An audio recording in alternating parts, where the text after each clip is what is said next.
Welcome back, GGP week number 7. We are live. Look at this coaster. University Cougars. Sponsored, brought to you by the Cougars and GGP. We are live from the Rock House, Austin, Texas style. House of Rocks. This is almost had a surprise guest. Didn't happen, but whatever. We did. Has to be one of the nicest bars in town. I love this place. It's cozy, beautiful roadside bar in Texas. We are continuing the traveling circus in week 7. Me and Al are traveling circus, and what a run we've had here with this, 3 spots so far. Yeah. We're going to keep this rolling as long as we can. Speaking of circus, remember, I'm a big fan of the circus. I really wish they would bring the Circus? That playground? That too. I like that place. But I really wish they'd bring the circus back. Just a thought. But anyway, we're going to recap week 6, and I'm a little pissed off. I went into this really hoping for the best, put up 141 points, and guess who I got? Dan Rod.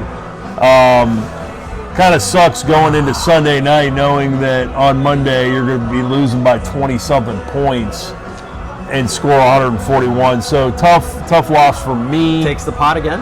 Dan Rod takes the second pot. He is 6-0.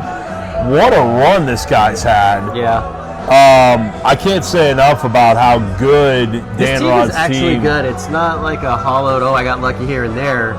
I think he is the points leading team right now as well as being undefeated. So that's a true sign of a great team. Yeah, he's got what it takes to run this thing, but is it a little too much too early?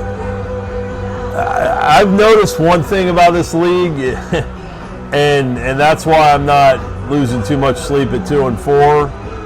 Really? These people that come out of the gates at 6-0, 5-1, very rarely keep that momentum going all throughout the year. Something weird's about to happen. We're in October, you know how that goes. So there's always a chance of weird things happening. Let's take a look at what else happened around the league in week 6. Renegades. Let's Higgy. try and accurately recall who predicted what too, if it's possible. Yeah. But anyways. Higgy versus you. I called Higgy and I was 60 points off. I mean, that's not too bad. That was a terrible pick. Horrible pick there. Higgy goes to 2-4 and he's got a world of problems there. I think the only great week he had was against me, of course, when he beat me by a half point. Alan bit of a snooze fest. I did what I do, and I trounced Higgy. So.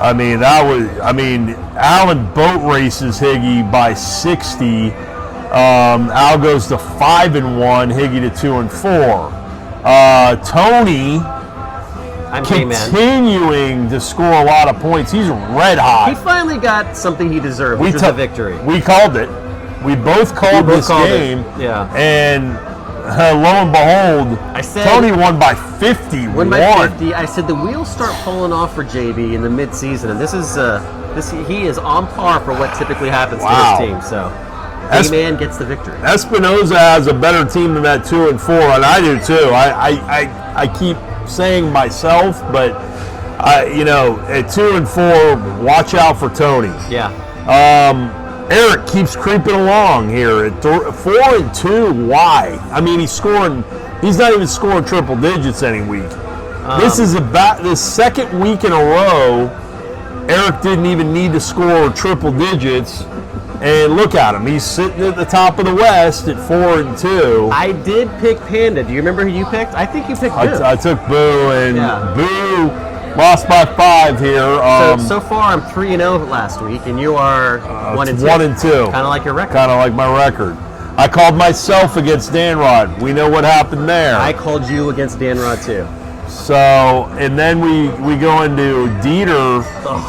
What a mess he's got going on. It was a pillow fight, but Larry put up some respectable points. Almost got 120. That's fair. Whatever. It's fair for Lucky. I'll give I'm going to give Larry credit here. He literally did have his bye week last week. This is true. Put together a good lineup. Look, you put together a bye week lineup with 118 points, you give yourself a shot in the fourth quarter.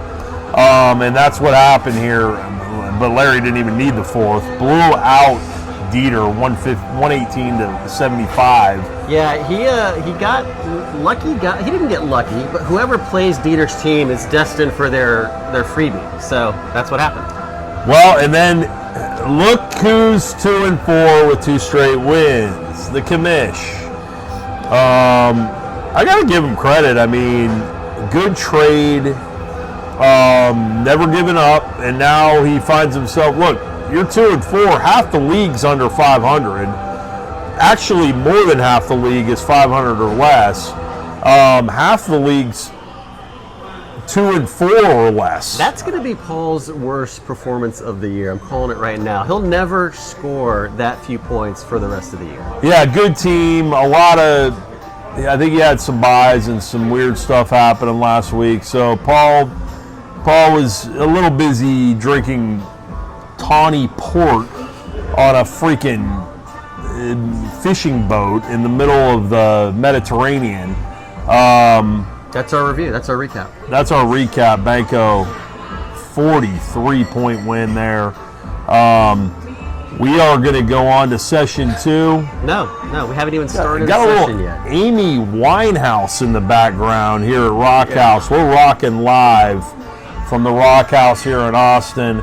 We're going to set you up with session 2 next. Session 1. We haven't even done session 1. We're going to session We're going to.